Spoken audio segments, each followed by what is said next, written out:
All right, we're going live. And today we're going to talk about a topic that comes up every single day with our patients. And it comes up with people that have watched a lot of videos on our YouTube channel. And there's a little bit of confusion about this, but in the end, if you understand what caused your back pain, you're more likely to eliminate it. And what that means is there's a very specific cause, and if you avoid the cause, and that doesn't mean you have to live cautiously, because there's a right way and a wrong way. And when you do the activities the right way, then you don't activate the cause, or you don't perform the cause. So when you understand why you have back pain, you're more likely to eliminate it. So that's my goal. And this comes up every day. And these are people that we've taught, that have watched the video. It's real important because you want to stop aggravating your condition. This is me. We are the Illinois Back Institute. We treat back pain. We've been doing it for 25 years, 26,000 patients, 500,000 treatments, 8 scientific studies, and several Hall of Fame football players. This is my disclaimer. This is education. This is about educating you. We're not treating you through this video, nor are we diagnosing you. Our goal is to help you make better decisions. My mission is to eliminate back pain from the planet. Can be done. We have a 10-step process. Step number 1 is knowing why you have back pain. The number 1 reason people have back pain is bending. Now, it's not bending like that, because that's pretty extreme. Nobody does that. That would be this. We do treat some gymnasts, and gymnasts very often will break the back end of the bone right off. It's called a pars fracture because of that bending like that. People don't bend like that. I understand that. But the number 1 reason people have spine problems, bulging discs, degenerated discs, herniated discs, stenosis, very often is a result of repetitive bending. Okay? It's not always the same direction. Everybody's a little bit different depending on what you have to do. But if you have a herniated disc and you have to bend, there's a right way and a wrong way. And if you continue to bend in a way that is the wrong way for you, because everybody's different. I see this a lot where our patients they have a certain type of problem that when they bend in a certain way, it makes them worse. And the exercises they're doing are bending in the wrong way. They'll get exercises from their friend, they'll get exercises from the internet, they'll get exercises from a lot of places. But when you don't bend the right way, or you're bending in a way that's aggravating your condition, you're not going to get better. So this is very, very, very important. So 24 vertebrae between the head and the hips. In between each vertebrae there's a disc, and what happens is that disc can break down. You develop a little tear. In between each vertebrae there's a nerve that exits off the spinal cord. Nerves in the leg go down the leg.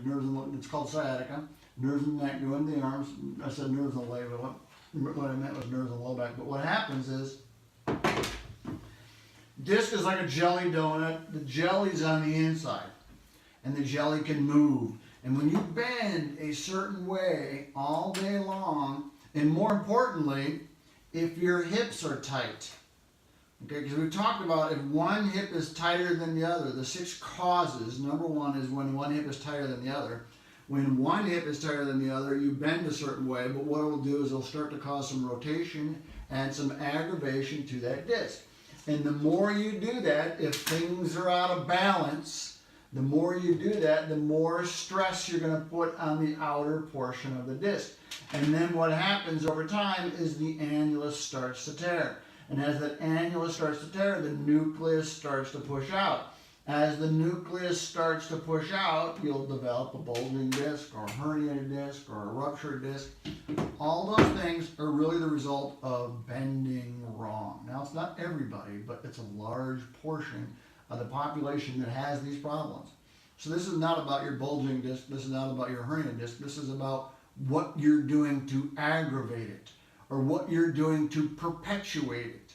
So when you know what your pain point is or what you're doing wrong, you can avoid doing that activity, and what happens is the inflammation that develops inside the disc, in and around the nerves, inside in the spinal cord will slowly start to diminish if you don't keep aggravating it. But what happens is people, they have a herniated disc, okay? And then certain motions make it worse, but they keep moving into that motion, not knowing that is what makes it worse. See this all the time. Patient doing an exercise that forces them into the position that makes it worse, but the exercise is good for back pain. I see it every day. I see it every day. And we even tell people, don't do that, and they do it. We say, why do you do it? So, well, I didn't quite get it. Well, now you need to get it. It's very important because this will help you live a better life with less pain. Because people that have watched these videos get it wrong. Okay, maybe I haven't explained it well enough, but if you do something and you continue to aggravate your disc, the disc will become more inflamed. And then as it becomes more inflamed, the nerve will become inflamed and you'll develop that inflammation in the spinal cord that we talked about, and the dorsal horn, and then it becomes hypersensitive. That's why you have back pain that's not going away. So you need to avoid that because you're going to have a tear, and every time you move a certain way with that tear, you're going to aggravate it. It's kind of like you cut your hand and we sew it back up and you keep going like this. Well, it's not going to heal. It's going to hurt. It's going to hurt a lot. You keep doing that, and eventually with enough sense you'll stop doing it. But sometimes with the disc you don't know. You can't see it. You just know that sometimes it hurts and sometimes it hurts later.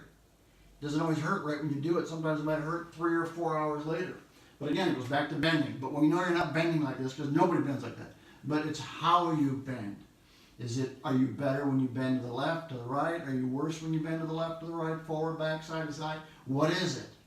You have to define it and make sure that it gets better. Now we have a process in our clinics. We have tips on how to bend. There's a right way and a wrong way. So we have proper movement patterns. We help you with what those patterns are for you. We stabilize the spine, get the muscles to work. We do traction vibration to bring the inflammation down. We heal the disc, and then we resolve the inflammation by nutritional supplements called resolvins. It's a medical breakthrough. Resolves inflammation. Doesn't stop it. It's not anti-inflammatory. It's not anti-inflammation. It resolves inflammation. Because inflammation that doesn't resolve will perpetuate, especially if you keep aggravating it. So what is our goal? Our goal is to get you to feel better, and then as you start to feel better, we start to create more stability. Take the pressure off the disc, get healing in the disc, create stability slowly over time. What does it look like? It looks like this. Okay, herniated disc here, at the end, herniated disc is gone. Takes time, same thing, herniated disc here, at the end, herniated disc gone. Now this doesn't happen overnight. Okay, we get people to come in from other states, other countries. It takes a minimum a month, okay, to get things better. But our patients, they come in 3 to 4 months. Okay, it takes time. The longer you've had it, the longer it takes because you develop more degeneration. The more it breaks down, the longer it takes to heal. Our mission is to eliminate back pain from the planet. You can help me eliminate back pain from the planet because this information helps you better understand why you have the problem. When you understand why, it's easier to get rid of it. But if you don't have any clue about why you have it, or there's some esoteric thought about what it is, because a lot of times you get ideas that make no sense at all, and people do certain things like, no, that's not going to help because it's functional. Back pain is functional. Okay, meaning something's not working the way it should. You get it working the way it should, the pain goes away. As long as you don't keep doing what you shouldn't do. Bending in specific ways will make you better, and bending in specific ways will make you worse. be aware of that. It's everybody. It's not just some of you, it's all of you. Everybody's different about which way to bend. That's why sometimes you do the exercises and they make you better, and then you do another exercise and it makes you worse. Okay? This came up 2 or 3 times just today. So I said we need this video because people continue to do it. So help me save the planet. Eliminating back pain. Like the video, subscribe to the video, share the video, and ask questions. Comment on the video. If you have back pain and you are not getting better, or you have a herniated disc, a bulging disc, a degenerated disc, stenosis, sciatica, and you have inflammation in your disc, you need to call us. And the number you can call us on is right there, 844-577-7329. That's it. Thank you very much, and have a good night.